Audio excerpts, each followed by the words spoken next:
Yeah. Well, Shopify, again, lots of coverage we've done before. I like talking my book. I'm sorry. But I mean, I just read the news of shares that I follow, right? So that's it. I think, similarly, I think slightly to Peloton, just a bit of seesawing news that I think last week, if I'm not wrong, that there was this report that came out, Business Insider, they said, oh yeah, Shopify, they're terminating or reducing contracts with their warehouses.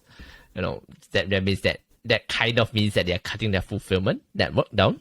And well, they're an e-commerce company, right? So e-commerce without fulfillment isn't great, apparently. So the share price went down 13%. On a bad day. It was a bad day for markets generally. Yesterday, Monday, right? Yesterday when we were recording this, Shopify came out with a statement and said, yes, we acknowledge we are making changes to our fulfillment network, how we structure it, but really all these terminations will have no impact. We will still fulfill. We are still looking at our 2-day delivery timings and keeping that up, and we don't see an impact on our merchants at this stage. We will tell you more at our earnings call coming up soon, which I guess we'll cover it again, and the stock went up 7%. So, seesawing, right? It's just a sign of the volatility in the markets. A single bad news sends it down. A single not bad news sends it back up, which is fun. If you like roller coasters. Wow. Yeah. So the fulfillment news that came out actually wasn't from Shopify, was it? It was from just articles? No, it was just like some report. Yeah, that said, oh yes, we have noticed this, or we caught wind of this, and this is what is happening. Wow. What's happening to the seesaws, right? I mean, that's insane. Yeah. Okay. I mean, wow. I don't know. I don't know. This is mad. Trying to digest this. So effectively, somehow, somebody's effectively got fake news. Well, according to Shopify. Well, I mean, it's whether real that's news. true They or are not. terminating it. Yeah. So they are, but then it got perceived to be not going to fulfill. But actually, it's nothing to do with the fulfillment. Is that right? Oh, no, so it's real news. They are terminating some of their fulfillment partners, but Shopify is saying that even if we terminate them, it's okay. We have other plans coming up. Nobody will be affected. Got it. Yeah. Got it. Okay. So therefore, you could also say that maybe Shopify could have done a better job in PR and maybe communicating that to the market. Yeah, or not really. Well, people could have just waited 2 weeks for earnings call, and then and they'll say it anyway. Right? Yeah, it's always slightly bad form, I think, to put big news before your earnings, because then why are you going to talk about your earnings? Nothing, right? You're just wasting everybody's time. Everyone will just ask you about that news. Exactly. You need to spring a surprise on everyone by releasing it on the day itself. Yeah. And maybe if you can tell us how this fulfillment works. So Shopify wants to own fulfillment, right? Is that right? Well, yes and no again. I love saying that. So Shopify, if you such a lawyer heard answer, our man. Honestly, episode, yeah, I know. Well, I mean, if you have heard our Stock Geeker episode, which you should, it was actually relatively interesting. Shopify is a platform company, right? They essentially allow individuals or mom and pops or bigger corporates to set up an online shopfront, right? They're a platform. And part of the services they wanted to, add onto their platform was fulfillment. So instead of only just selling your goods, you could, as part of the ecosystem, you could also fulfill the delivery of your goods by their fulfillment network, right? And Shopify, slightly differently from Amazon, they did not build their own logistics. They didn't buy trucks. They didn't buy warehouses. They just have subcontractors. So it's like, oh yeah, we like these people, we like FedEx, we like UPS, we're just subcontracted to them. We like Ninja Van, whatever, right? So that's their business model. Right. Honestly, I think really it's a really, really small part of their business. So, their big announcement, and this was way back in 2019, was this to say, oh, guys, we are going to have a fulfillment network. We are going to invest $1 billion in this over 5 years. Sounds big, right? It sounds like a decent number, a good chunk of change. Yeah, $1 billion over 5 years. Absolutely. Well, Amazon, from 2020, so that's 2 years has spent 74 billion on logistics and fulfillment. Wow. Right, the scale is just insane, right? And Shopify isn't a small e-commerce company, so it's bullish big, but it's massive. yeah, it's huge. So I mean, just looking at size, just looking at scale, you can kind of sense the priority this has for Shopify, right? It's nice. It's nice to have. It's not a key driver of their business. Got it. And yet, the causality here is that it dropped stock price. Yeah, even if it's not that. I think people are being silly.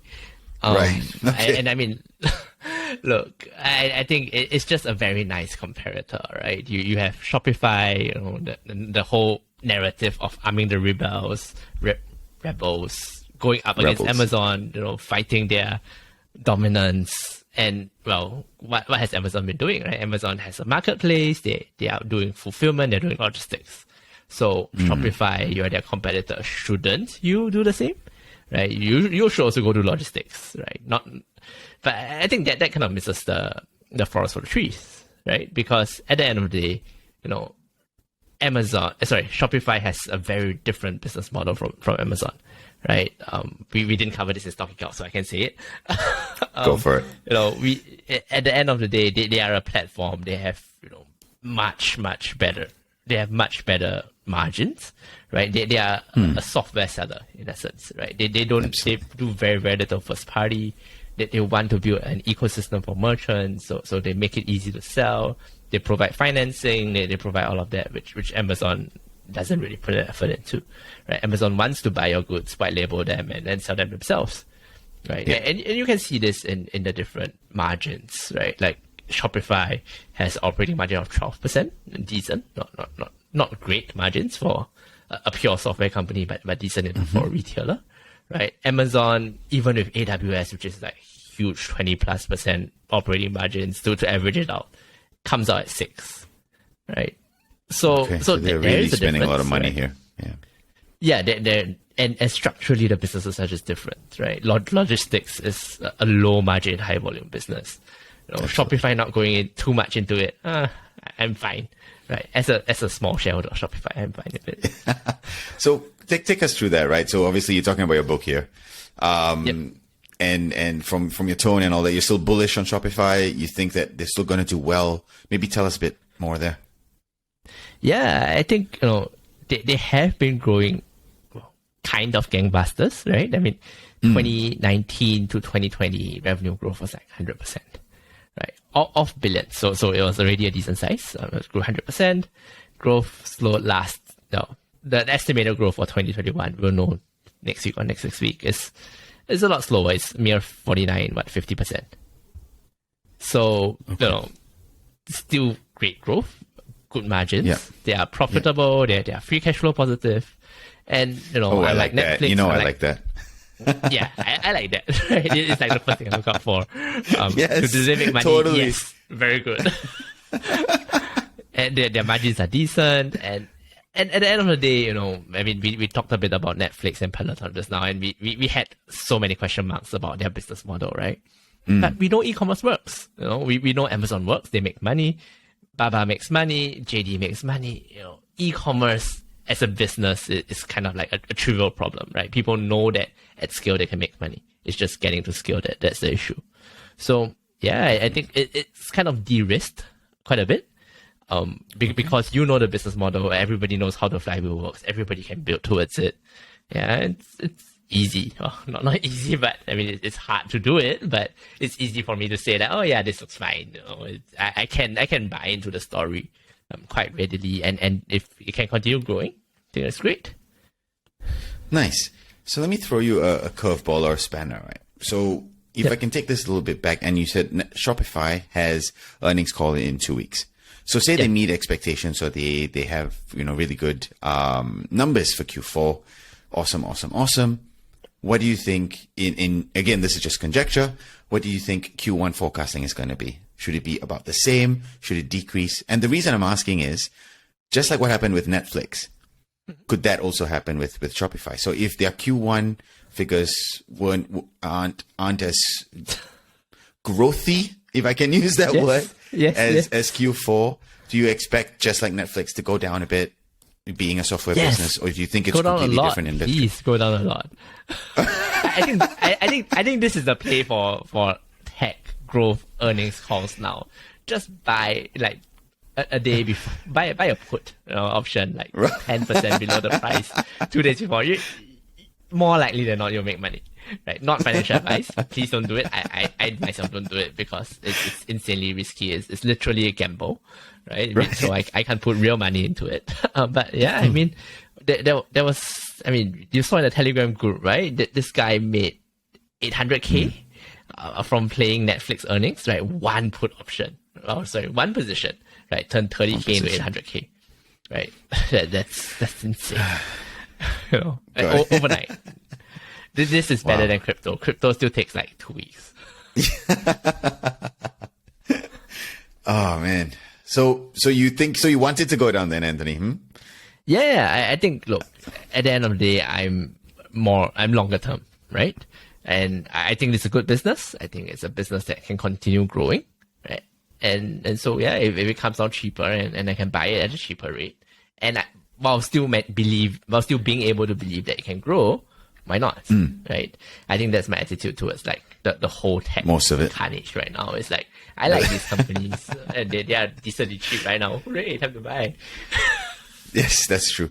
I do look at FCF. I do look at, a few other things as well. But first thing I go to in my balance sheet or in my P&L in the actual financials is scroll down to free cash flow and find out what that figure is. So, yeah. And hopefully it's positive and growing, right? It's like, yes, absolutely. I mean, we have given up on profits, right? We no longer, it's like, everybody's pre-profit.